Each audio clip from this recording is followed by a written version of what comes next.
everyone? Welcome back to another video. We're back at the bench spot because it's just A, fun for me to skate right now. It's like within my abilities and it's just a very mellow spot. And two, I woke up super late and I was gonna go to the baseball field ledges, the chunky ones, and they're already selling tickets. There's a bunch of people over there, so came down here where it's quiet and chill. My buddy Bill's gonna meet up with me and we're gonna skate here for a little bit, so stick around for that. But before we get into the skating, I want to get into my skateboard. I, for whatever reason, have refused or just ignored to skate 825 for the longest time. If you've been here a while, you know that I went all the way to an 8. I tried the 33 Ace Classics on a girl board, and it was fun, but it just looked really small on me. It looked bad. I mean, I could skate it, but it looked bad.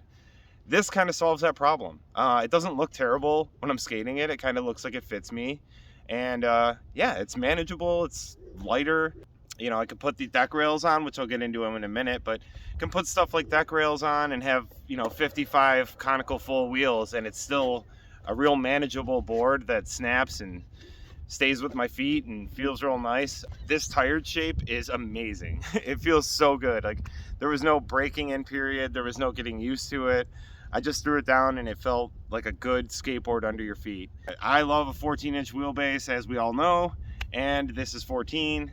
I could probably do 14 and an 1/8, but I don't think I'd ever go any bigger than that. And yeah, I mean, I think I found my Goldilocks skateboard, where it's like not too big, not too small, right in the middle. I don't know why I didn't try an 825. I don't know.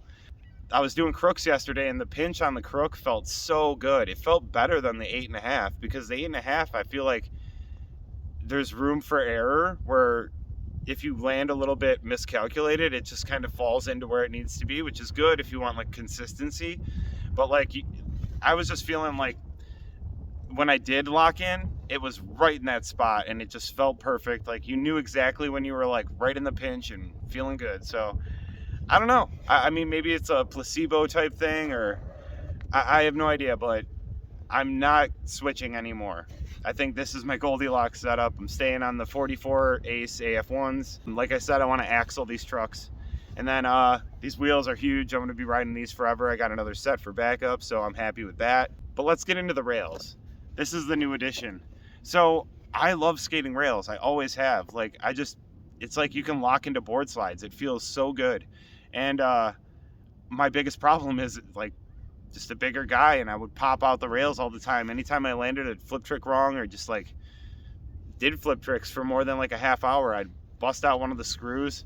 So I tried the Chris Roberts Raj method of doing the drywall screws, where you go all the way through the board, and they seem to be holding up really well. Honestly, like, if they would just stay like this for another like month, like even if like in a month from now, like a couple popped out, I'd be okay with that, because at least it lasted like a, you know, considerable amount of time.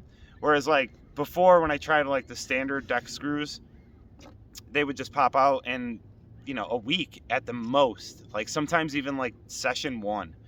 That's why I stopped using that stuff. So very excited that these work. And the Little John's rails, dude, these moth rails, they're expensive, but I recommend them wholeheartedly. Like, they are so nice. They have a rounded outside edge, so you can like glide over any chunks or anything, and then they got the nice sharp inside edge, so it gives you that nice solid lock-in where you feel like real stable. And I'm assuming if I had a double-sided curb, it would be easier to tilt into like hurricanes and all that stuff, you know, because of the rounded edge. But we don't have one unless I make one or find one, so I got to do that soon. But I do have a slappy spot in mind down the road that I'm thinking about starting very soon. So hopefully that'll get going. Yeah. But everything else, obviously, Bronson Raws are the best bearings. I'm never going to not use those. Miles grip tape, real quick side note. I made a couple videos on Miles, but the first video was like, eh. The second video was like, okay, I can kind of see why it's so expensive. And I guess I'll just touch base on it in this video. I definitely understand why it's so expensive. When you grip it, it stays like the grippiness you start with for a very long time. Like, obviously I messed this up with my bike, but yeah, it's weird. Like, I went back and grabbed one of my old skateboards with the Miles on it and felt it compared to this brand new one, and it's like the same. So you could skate Miles grip tape for a couple months, even like 2 months, 3 months, and it'll still have like a newish grip feel to it. It's not very like, it's not like mob grippy out of the box where it's like ruining your shoes immediately. I feel like it's got like a mid-range grip, and the grip lasts a super long time. So I think it's kind of like a perfect right middle of the road grip.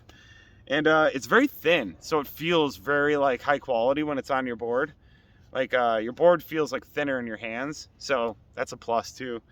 But enough rambling. I just wanted to say that like I'm staying on 825. Maybe I'll bump to 838, but that'll be rare. I mean, it'd have to be like a really cool board with a 14-inch wheelbase that like was in the shop and it just caught my eye or something. But I'm really, really loving the 825. Feels good under my feet. Doesn't look super small under my feet. Feels really comfortable. So yeah, that's a long rambling section for me. Let's get into skating. Hey.